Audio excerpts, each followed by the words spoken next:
Hi friends, welcome back. So Tesla stock jumps 12% after passing key hurdle to roll out full self-driving in China. And we can take a look at the stock here. You can see it's up 12.86% as of recording. Maybe we'll hit 13 by the end of the day. Still down about 23-24% year to date. And Baidu is also up. That is the rumored partner with Tesla on this deal. I want to check out what's going on in Tesla land. Sawyer Merritt is tweeting out some TV footage from China. Let's take a look at this. 事实表明，平等合作、互利共赢才最符合两国根本利益。希望美方同中方更多相向而行，遵照两国元首的战略引领，推动中美关系持续稳定发展。中国的超大规模市场将始终。There you go. So you can see Musk is hanging out with the Chinese leadership, and the tweet was Elon Musk with Premier Li Chang today in China, source CCTV news broadcast. And it's funny when you actually scroll down and read some of the stuff. So one's saying here, funny how Elon gets way more respect and appreciation from Chinese government than U.S. government. Another person said, great. You gave us the Chinese narrated version instead of English. Do you speak Mandarin? Another person said here is translation coming. Translation. Another person. Hey, want to help with translation for our non-speaking Tesla people? So I want to share some thoughts with this stuff, guys, because I can literally see you have people who probably likely, with regarding the Sawyer Merritt, have never been to China nor speak Chinese, and a bunch of fans that also don't speak Chinese nor understand the situation. And this may not necessarily be as good as you think it is. and I understand that the Tesla pumpers will be really sad to hear that, but I want to be realistic about this kind of things. When you make a deal with the Chinese government and the Chinese people like this, chances are they're getting the better end of the deal and you are not.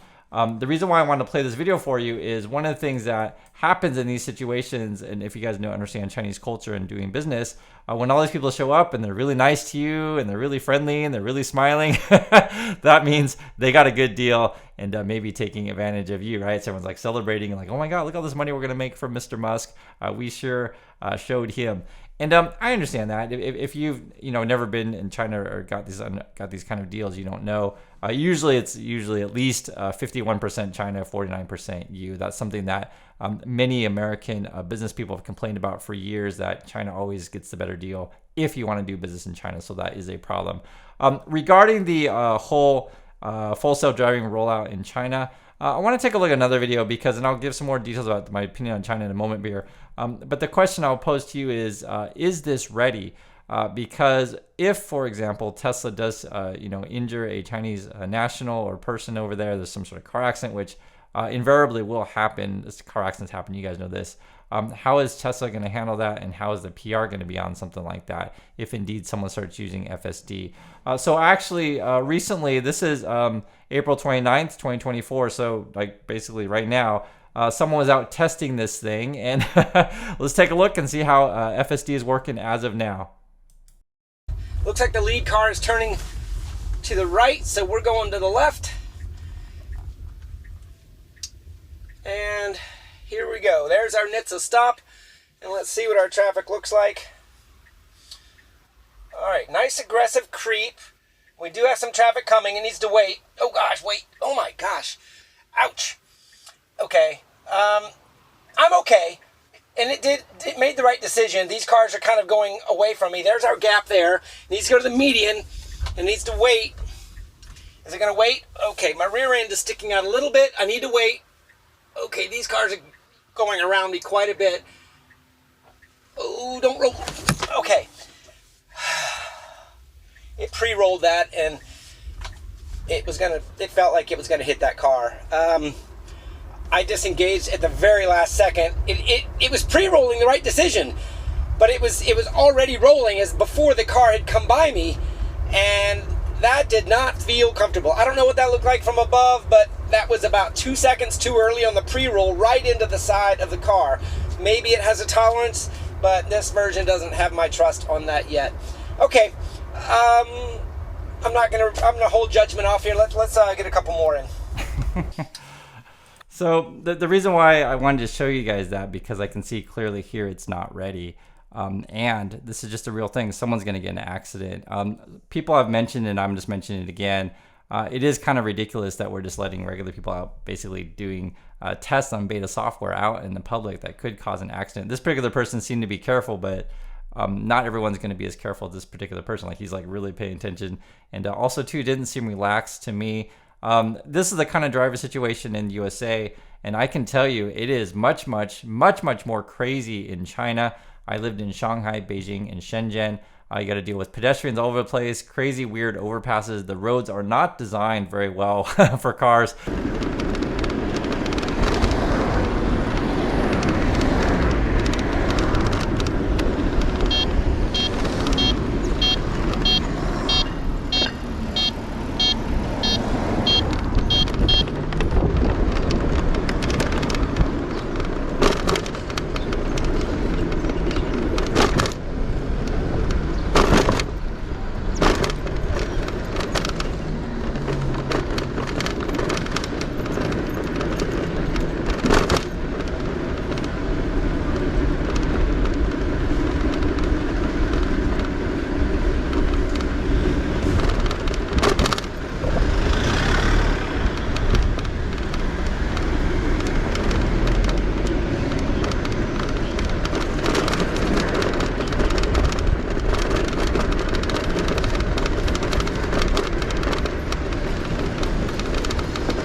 What you may not or may not understand is some countries are much older than the USA, right? So they built their cities in a different time period that wasn't necessarily designed for cars, whereas say in USA, since it's a newer country, many of the cities and roads are designed like on a grid system or essentially built after the fact that cars came in existence, right? So it's just a different environment. And, you know, when you get into the world of again, outside of the USA, you have pedestrians, you have bicycles, you have motorcycles, you have people who are just freaking crazy. But that's everywhere in the world. I used to live in China. I'm just telling you guys, I never wanted to drive there. I just thought it was nuts. And also, too, you have heavy traffic. I think the other issue regarding this, and I just want to talk about the China issue, is there's a lot of things that are nuanced when you hear about these kind of deals in China, right? So the first is, I mentioned before already in the intro, is that whatever deal you make, China will have control of said deal. So my understanding of it, for Tesla to get this deal, they had to partnership with Baidu, and then essentially Baidu would store the data and most effectively likely control the data. And this is a real issue, right? So one thing I was thinking about is, okay, Tesla's not the only person who got, or only company that got approval on this day. There were, I guess, 5 companies in total, so 4 Chinese and then 1 Tesla. I think BYD and NIO were mentioned. I also heard, and it's hard to know because the details are coming from different sources, but I also heard XPeng, and then I think Xiaomi was also part of the deal. But I did hear that other companies have gotten approvals. But again, I can't confirm these particular companies. I just want to be clear on that because it was vague and there were different mentions on various companies. The other thing too I want to mention is, again, with Baidu having control of the data, what happens if something bad happens with like an official crashes into someone or something like that? Will they, share that data to Tesla? These kind of things, and also too, will Tesla then, I'm gonna give you an example. Will Tesla then aid Chinese government in covering up things? So that would be one. Because oftentimes, people who love Tesla, Elon Musk, they'll say, oh yes, freedom of speech, we hate governments, these kind of things. And literally I'm showing you, Elon Musk is cooperating with the Chinese Communist Party and you guys are all celebrating, right? So I'm just keeping it real. So that would be one. Will Tesla aid in cover-ups? 2, will Tesla be aiding in spying on Chinese citizens? And you say, oh, what do you mean? We're just talking about driving. What does that have to do with Chinese citizens, stuff like that? Well, if you have access to, data such as full self-driving and location data, etc., where people are coming from, where people are going to. If you have tracking of all the people, and let's say everyone's using the said thing, you can figure out who's meeting who, these kind of things, right? So this is one of the things to where my understanding is, I guess, Tesla cars weren't allowed on Chinese military bases or something like that.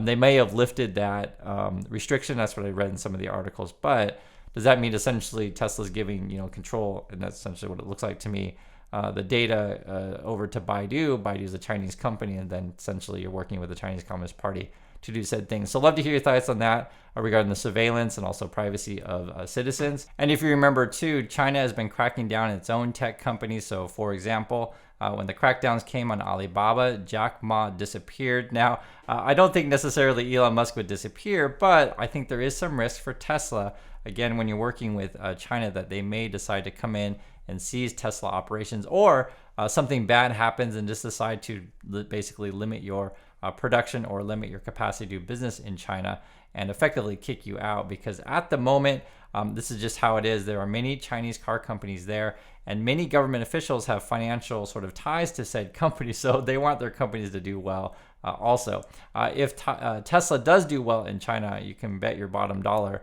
or your bottom yuan that there will be a Chinese officials also benefiting. So that's why I was mentioning the 51-49% deal. Again, when you have all of these officials, smiling and happy that Musk is in town, I can promise you the Chinese government and Chinese people involved in this thing are getting a good deal, and Musk is maybe getting an okay deal. That's just sort of how this game is played. I also want to bring up something that you may or may not know. This is something that is big news here in Korea, but not necessarily something you would hear in USA. So as you guys know, we have Korean companies here like a Samsung, like an LG, right? Big companies. And what happens is that oftentimes the Chinese companies will pay double, triple salary to, really well trained and well-educated engineers from Korea. These engineers go to China for 1 or 2 years to get that high salary, and then basically say, hey, teach me all the technology that you know. They do that, then they kick out said Korean engineers back to Korea and basically steal your technology. We're talking about China.